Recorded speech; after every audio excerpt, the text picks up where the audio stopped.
Welcome to the episode of Jay Leno's Garage, the car we're featuring today, the 2025 Cadillac Celestiq. Jay Leno's hidden garage has finally been exposed. What's inside left everyone speechless. For years, people knew Jay Leno as the man behind The Tonight Show, the comedian with the unmistakable chin, and the guy who somehow made car talk entertaining.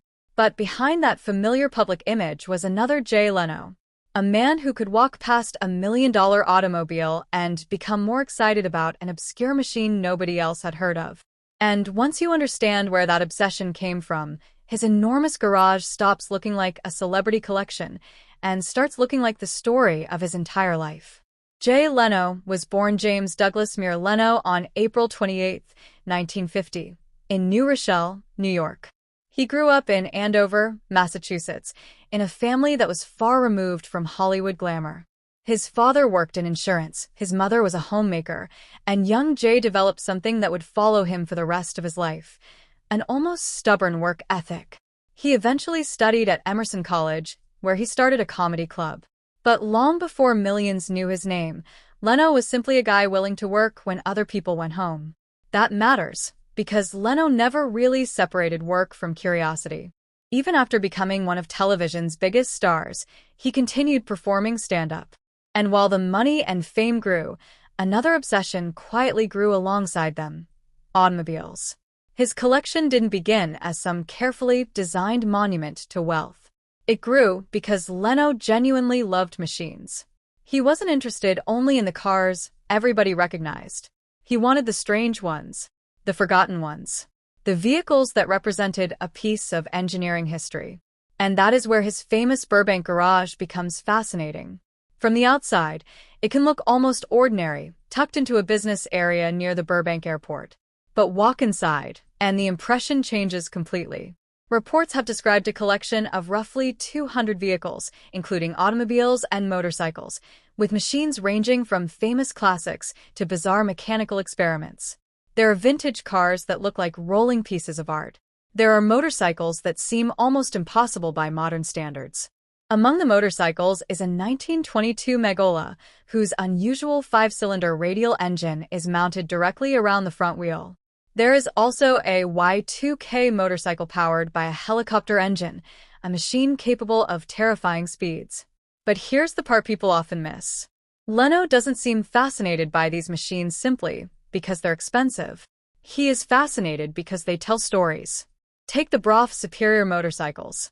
Leno bought his first one in the 1980s, paying $5,000 for a 1939 model while friends questioned the decision.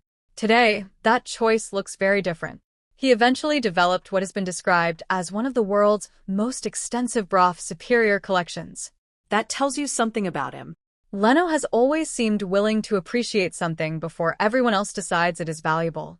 And perhaps that mindset explains why his garage feels less like a storage facility and more like a mechanical museum.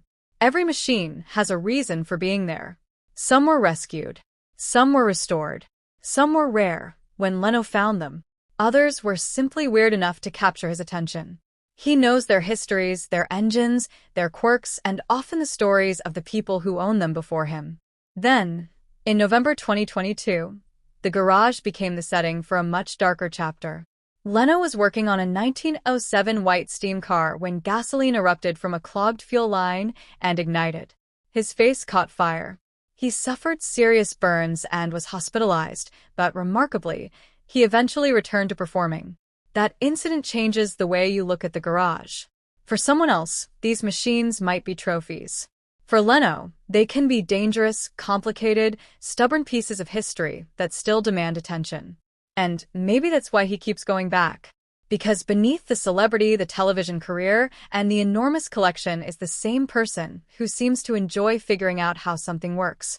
That's the real secret inside Jay Leno's garage. Not simply rare cars. Not simply expensive motorcycles. It's evidence of a personality that never stopped being curious. Leno spent decades making millions of people laugh, but inside those garage doors, he found something completely different from television. There were no ratings, no audience, no applause, just metal, oil, history, and the satisfying sound of an old machine finally coming back to life. And maybe that's why the garage leaves people speechless. Because when you look closely, you aren't really looking at Jay Leno's wealth.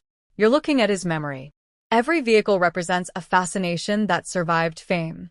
A machine somebody else might have forgotten. A technology that almost disappeared. A strange idea that somehow worked. And perhaps the most meaningful thing about Jay Leno's hidden garage is that it reminds us that success doesn't always change what a person loves.